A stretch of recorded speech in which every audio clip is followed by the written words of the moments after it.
again, I haven't changed anything. So here we are today. What you see in pink shaded regions, it's not showing up that clear here, but on your syllabus it's pink on September 27th and pink on October 19th. There used to be an event here that you guys would attend, and so it always sort of threw off that lecture.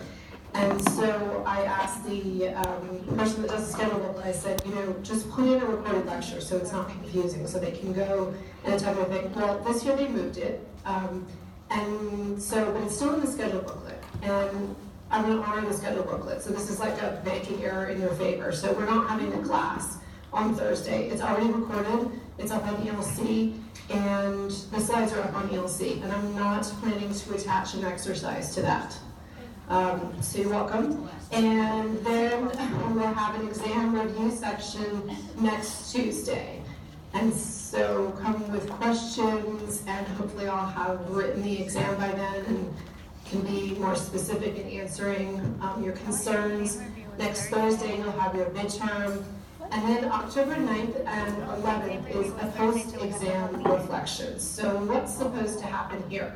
Well, I want to give you guys time to work on your assignments in November, and also because I know that you have an event on this day, and a lot of times in October things get really hectic for you guys. I understand that. All the classes, all the work starts to pile up. So this is kind of a breather. If you want to meet with me about your exam, this would be a great time to do it. Alternatively, my anticipation was that you would work on your group assignments. So the group assignments that you have for November, this would give your groups time to get together, get organized, decide what you want to do. And I'll talk about the optional assignment and how it plays into that in a moment. So that's October 9th and October 11th. So we will not have a regularly scheduled class period where you are required to show up and I give a quiz or lecture content. Nothing is going to happen on October 9th and 11th to force you to be at this place and this time. It's really up to you and your group and how you want to manage your own time. And then we are back on a normal schedule, October 16th, and then October 19th, classes shifted due to another event that you guys have, and so I'm just going to record that lecture and put it up, and then we'll be back on normal schedule. All right, does that make sense before I switch over to the optional assignment? Okay, so here is what I posted on ELC.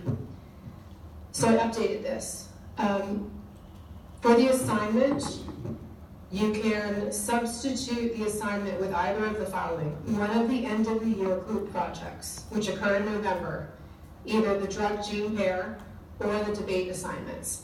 If you decide to go with option one, the deadline needs to be October 25th. Why would the deadline be October 25th? So that it doesn't conflict with your weekend holiday, and also because your group needs to know before November if you're participating in the group activities. I don't want to leave groups hanging or have a member withdraw at the last minute, adding stress or wreaking havoc on that group project. I don't want to impact that. If another alternative is that you can substitute it for any quiz or other assignment, the in-class assignments, the out-of-class assignments that constitute less than 4% of the grade contribution, and the deadline for that would be the end of this semester. So the deadline would be November 30th. The reason is because it seems like a lot of you guys are still waiting for your results. And per the schedule that I just showed you, we're really running out of time as far as when students would present. I don't have enough information back from enough different people to suggest that everybody already has all of their information. And one thing I need for record keeping that I added was to give me an estimated timeline on when your kit was ordered, the date you sent it back, and the date the results were returned. That's going to help me for planning in next year and seeing how feasible is this and what's a reasonable timeline for expectation for an assignment if I chose to go that route. So it's good feedback for me to include that as well. Are there questions or concerns about that before I discuss a little bit more about the group assignments? Okay, so the group assignment information I put up on the before the first day of class. So there are two group assignments. There's the lab testing and clinical integration, and the ethical, social, and economic implications. So these folders are populated.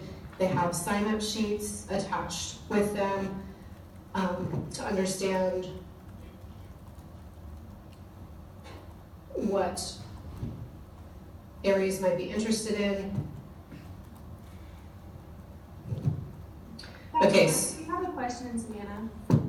All right, go ahead. Regarding the optional assignment for the genetic testing, are we allowed to use results that have been used or that we got back prior to this semester? So if we did it like last year? You'll need to, maybe not. You'll need to consult with me, give me more information so that we can come to a determination about that. So please contact me by email. So in this case, we've got group 1s, 4, 24, and 3, and 19 and 13 that have already signed up. So that's an example of one of the group assignments. And then we have the other one as well. There's questions. Did I go through that too fast? So the instructions are in the folder, and I've got the sign-up link. So that's for November.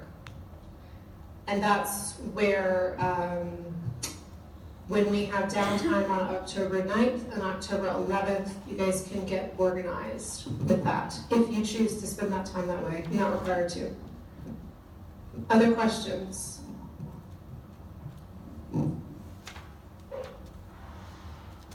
Okay. All right, so that's for our housekeeping items, to make sure you guys understood. Don't show up on Thursday, everything's recorded, it's already ready for you. And today we're going to have a group activity, so I'm going to go ahead and get started on that. But what we're working on today is clinical interpretation of genomic laboratory tests. So we want to make sure that you guys understand how to look at DNA, understand diplotypes, and that you can make a recommendation based upon that. This is an overview that should look familiar. You're going to be asked in one of the assignments to assess poor metabolizer, extensive or normal metabolizer, and an ultra-rapid metabolizer.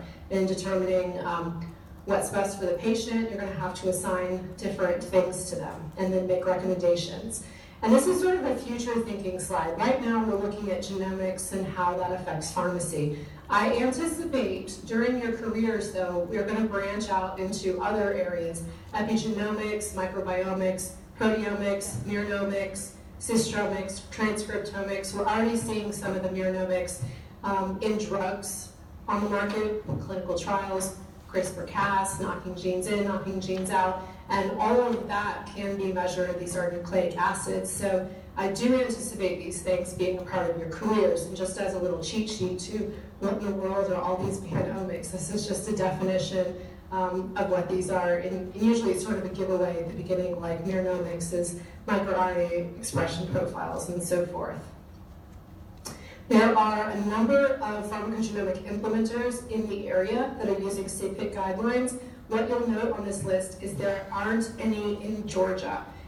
I've recently updated this slide, and I still don't see any in Georgia. So my hope is that fourth year class, third year classes, that once you guys get out into the field and more of this is integrated, that we will see providers in Georgia implementing these guidelines for better patient care and better patient management. We want to be able to do the DNA testing, recommend drugs based on those results to administer precise drug treatment to the patient. Now, if we're looking at diseases where people inherit it or people are predisposed, which is one of your assignments today as well, we could be talking about cystic fibrosis, CML, things like that. But a lot of times, there's going to be pharmacogenomics applied to drug therapy to avoid a trial and error approach. And this can be with SSRIs and drugs of that magnitude. There are certified labs to perform pharmacogenomic testing.